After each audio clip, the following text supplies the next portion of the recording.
أعوذ بالله من الشيطان الرجيم. بسم الله الرحمن الرحيم.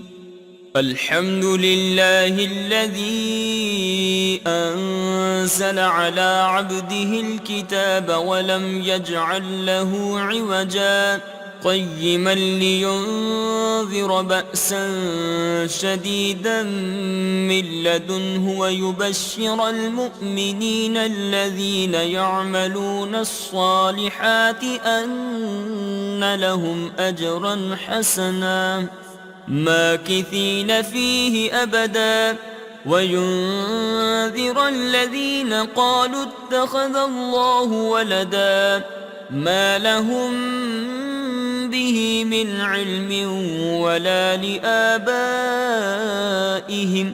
كبرت كلمة تخرج من أفواههم إن يقولون إلا كذبا فلعلك باخع نفسك على آثارهم إن لم يؤمنوا بهذا الحديث أسفا إنا جعلنا ما على الأرض زينة لها لنبلوهم أيهم أحسن عملا وإنا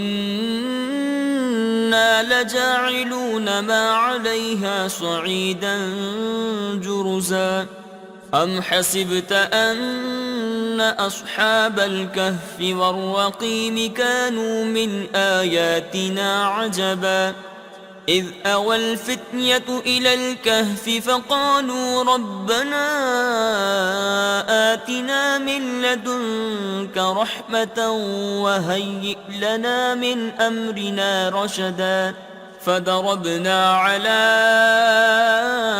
آذانهم في الكهف سنين عددا ثم بعثناهم لنعلم أي الحزبين أحصى لما لبثوا أمدا نحن نقص عليك نبأهم بالحق إنهم فتية آمنوا بربهم وزدناهم هدى وربطنا على قلوبهم إذ قاموا فقالوا ربنا رب السماوات والأرض لن ندعو من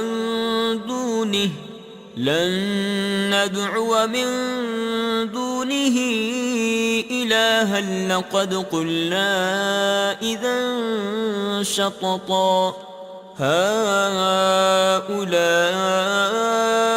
قوم اتخذوا من دونه آلهة لولا يأتون عليهم بسلطان بين فمن أظلم ممن افترى على الله كذبا وإذ اعتزلتموهم وما يعبدون إلا الله فأووا إلى الكهف ينشر لكم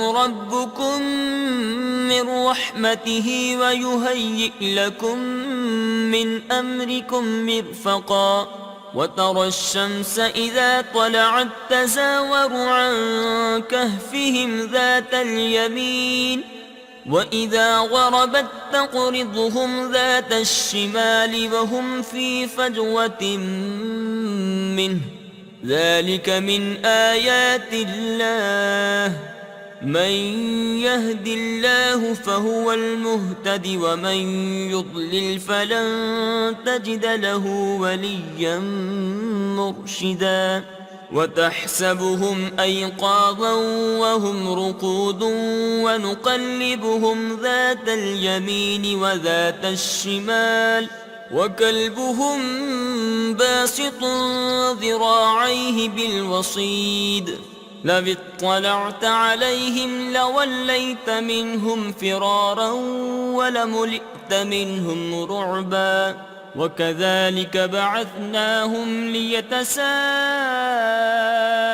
بينهم قال قائل منهم كم لبثتم قالوا لبثنا يوما أو بعض يوم قالوا ربكم أعلم بما لبثتم فابعثوا أحدكم بورقكم هذه إلى المدينة فلينظر أيها أزكى طعاما فليأتكم برزق منه وليتلطف ولا يشعرن بكم أحدا إنهم إن يظهروا عليكم يرجموكم أو يعيدوكم في ملتهم ولن تفلحوا إذا أبدا وكذلك أعثرنا عليهم ليعلموا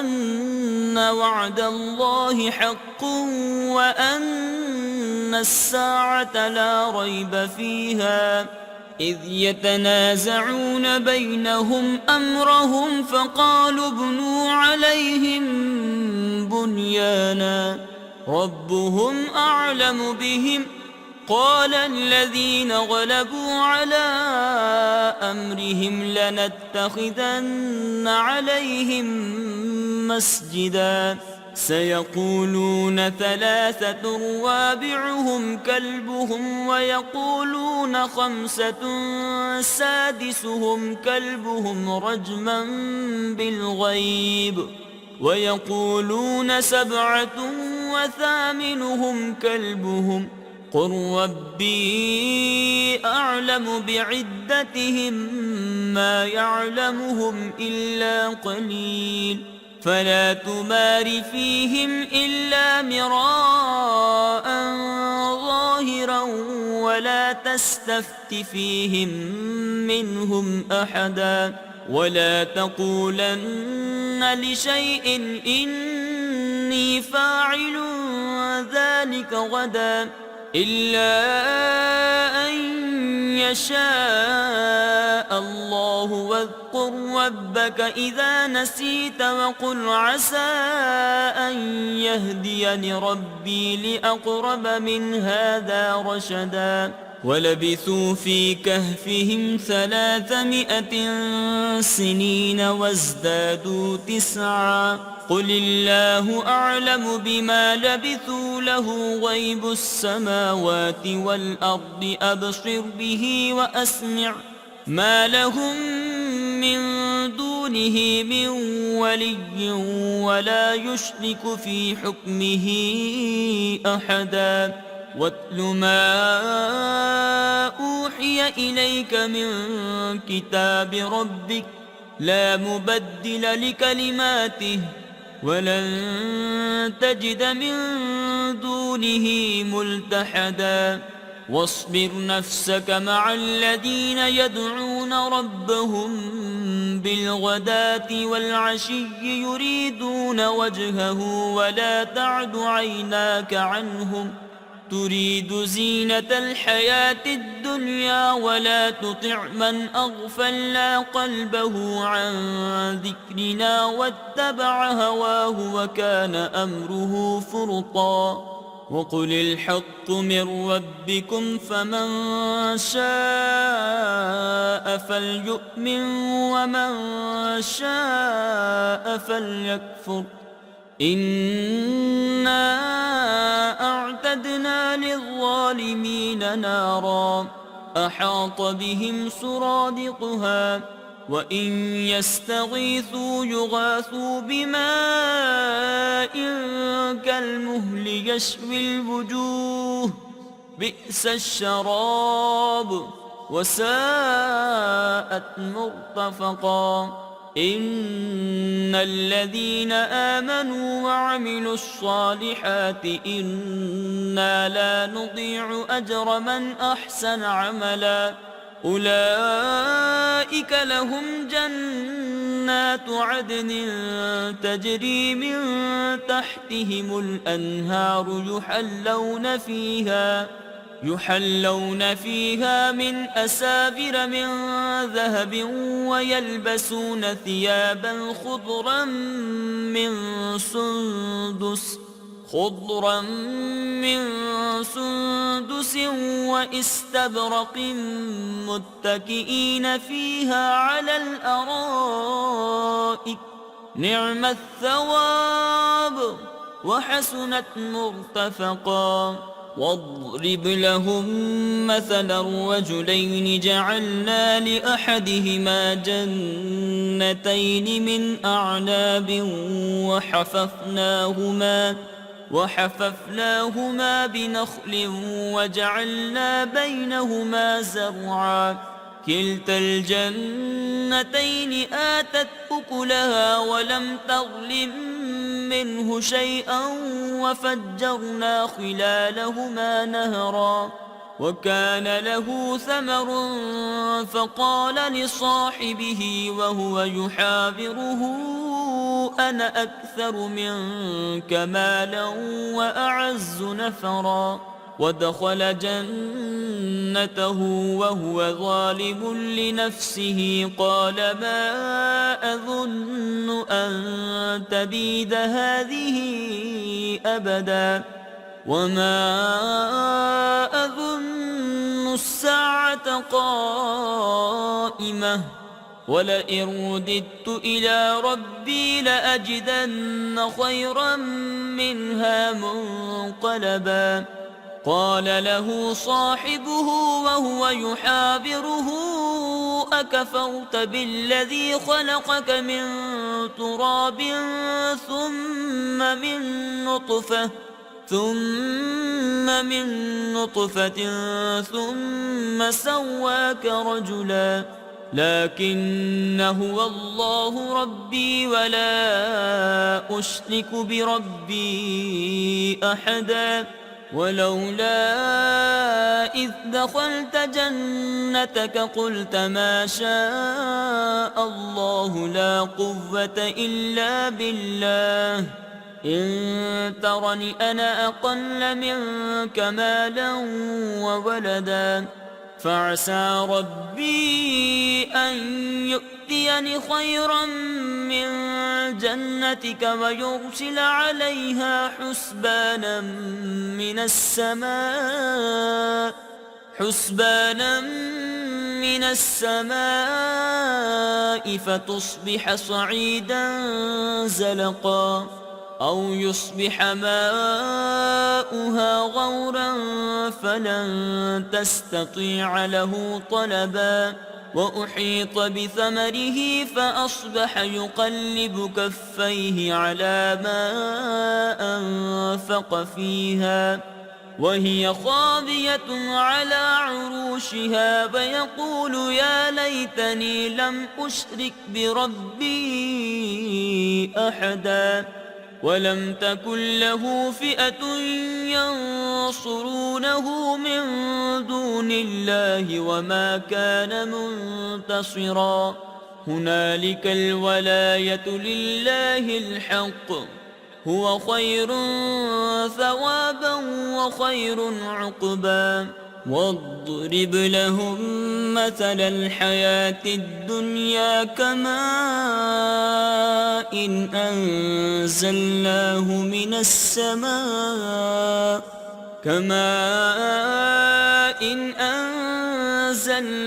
من السماء فاختلط به نبات الأرض فأصبح هشيما تذروه الرياح وكان الله على كل شيء مقتدرا المال والبنون زينة الحياة الدنيا والباقيات الصالحات خير عند ربك ثوابا وخير أملا ويوم نسير الجبال وترى الأرض بارزة وحشرناهم فلم نغادر منهم أحدا وعرضوا على ربك صفا لقد جئتمونا كما خلقناكم أول مرة بل زعمتم أن لن نجعل لكم موعدا ووضع الكتاب فترى المجرمين مشفقين مما ما فيه ويقولون يا ويلتنا ما لهذا الكتاب لا يغادر صغيرة ولا كبيرة إلا أحصاها ووجدوا ما عملوا حاضرا ولا يظلم ربك أحدا.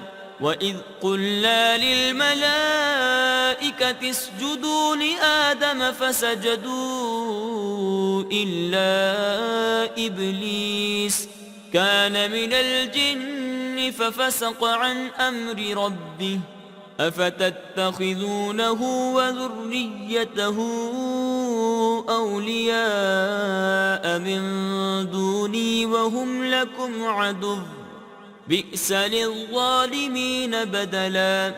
ما أشهدتهم خلق السماوات والأرض ولا خلق أنفسهم وما كنت متخذ المضلين عضدا.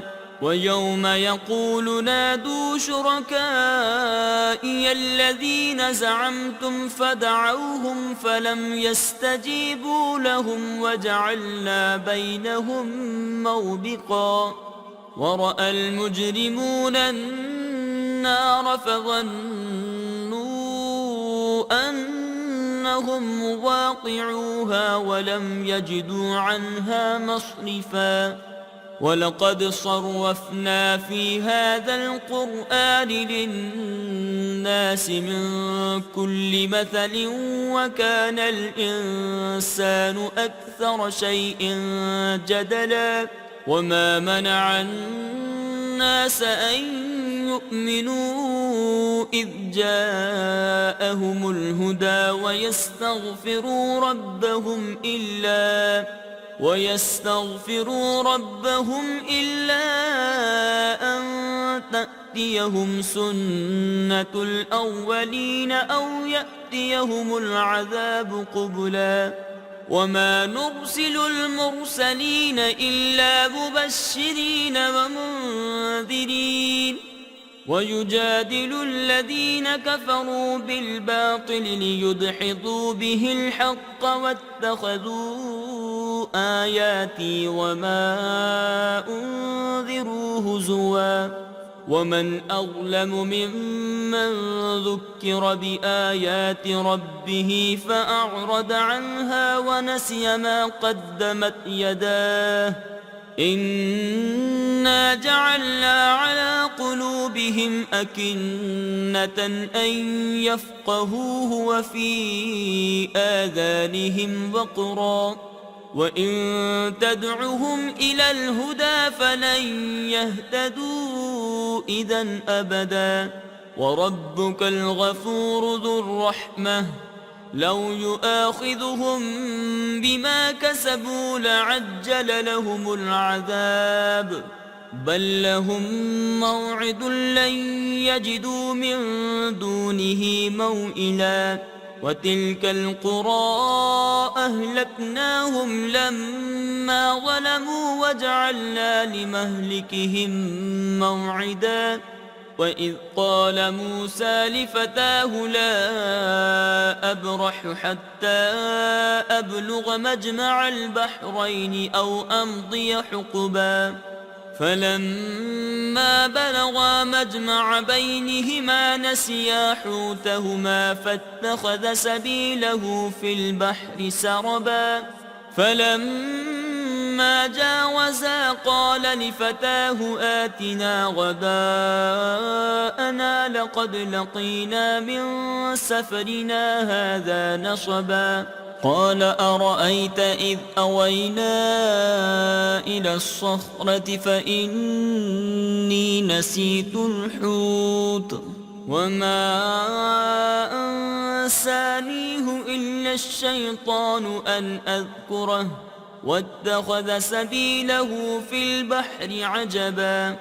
قال ذلك ما كنا نبغي فارتدا على آثارهما قصصا فوجدا عبدا من عبادنا آتيناه رحمة من عندنا وعلمناه من لدنا علما.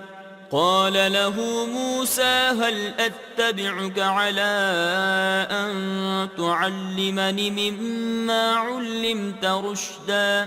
قال إنك لن تستطيع معي صبرا وكيف تصبر على ما لم تحط به خبرا؟ قال ستجدني إن شاء الله صابرا ولا أعصي لك أمرا.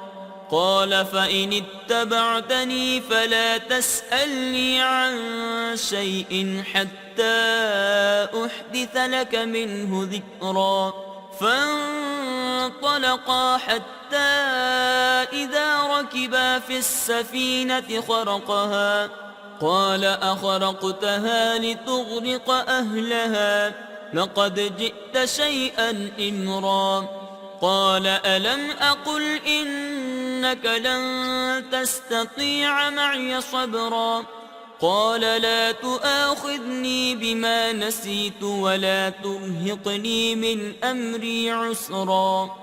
فانطلقا حتى إذا لقيا غلاما فقتله قال أقتلت نفسا زكية بغير نفس لقد جئت شيئا نكرا.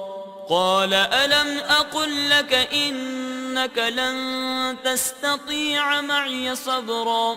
قال إن سألتك عن شيء بعدها فلا تصاحبني قد بلغت من لدني عذرا.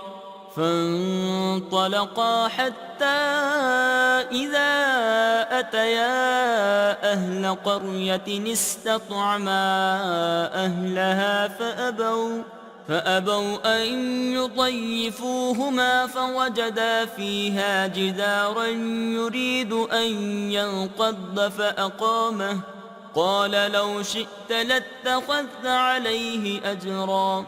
قال هذا فراق بيني وبينك سأنبئك بتأويل ما لم تستطع عليه صبرا. أما السفينة فكانت لمساكين يعملون في البحر فأردت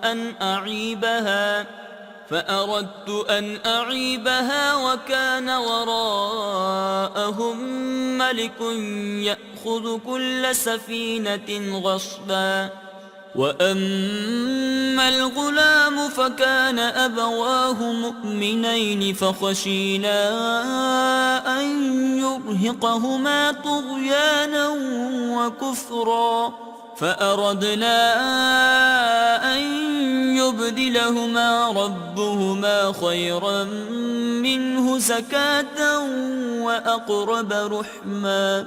وأما الجدار فكان لغلامين يتيمين في المدينة وكان تحته كنز لهما وكان أبوهما صالحا فأراد ربك أن يبلغا أشدهما ويستخرجا كنزهما رحمة من ربك وما فعلته عن أمري ذلك تأويل ما لم تستع عليه صبرا. ويسألونك عن ذي القرنين قل سأتلو عليكم منه ذكرا. إنا مكنا له في الأرض وآتيناه من كل شيء سببا فأتبع سببا حتى إذا بلغ مغرب الشمس وجدها تغرب في عين حمئة ووجد عندها قوما قلنا يا ذا القرنين إما أن تعذب وإما إما أن تتخذ فيهم حسنا. قال أما من ظلم فسوف نعذبه ثم يرد إلى ربه فيعذبه عذابا نكرا.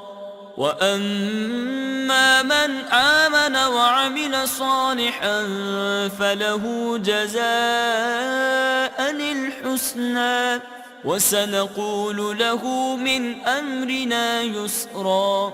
ثم أتبع سببا حتى إذا بلغ مطلع الشمس وجدها تطلع على قوم لم نجعل لهم من دونها سترا.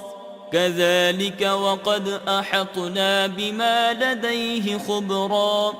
ثم أتبع سببا حتى إذا بلغ بين السدين وجد من دونهما قوما لا يكادون يفقهون قولا. قالوا يا ذا القرنين إن يأجوج ومأجوج مفسدون في الأرض فهل نجعل لك خرجا على أن تجعل بيننا وبينهم سدا. قال ما مكني فيه ربي خير فأعينوني بقوة أجعل بينكم وبينهم ردما.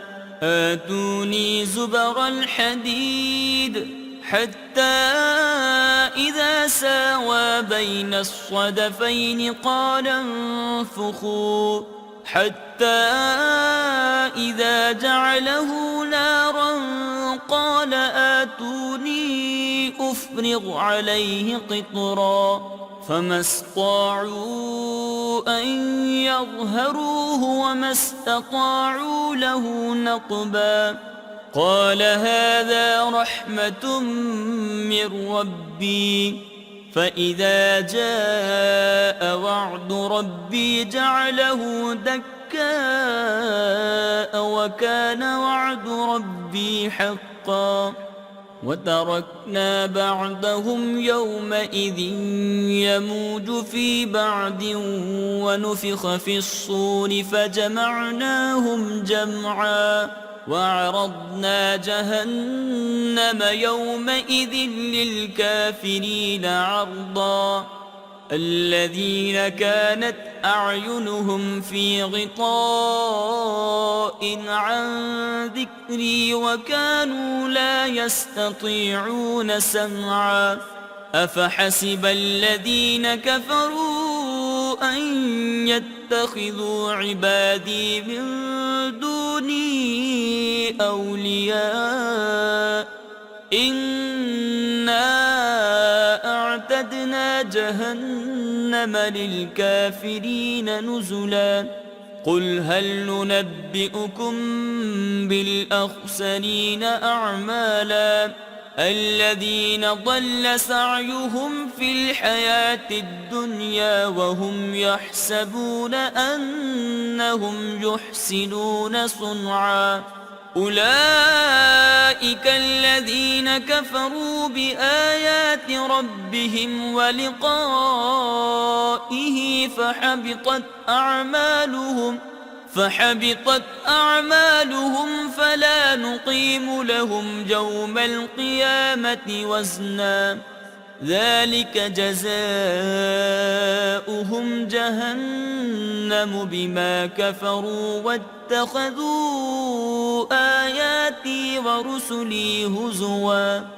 إن الذين آمنوا وعملوا الصالحات كانت لهم جنات الفردوس نزلا خالدين فيها لا يبغون عنها حولا. قل لو كان البحر مدادا لكلمات ربي لنفد البحر قبل أن تنفد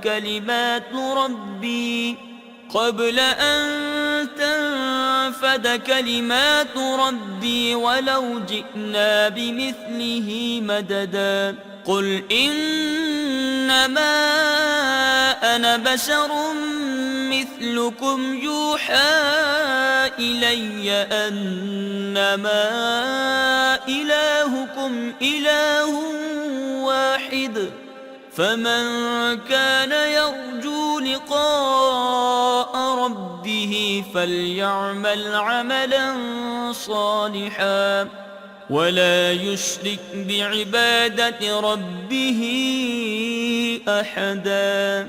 صدق الله العظيم.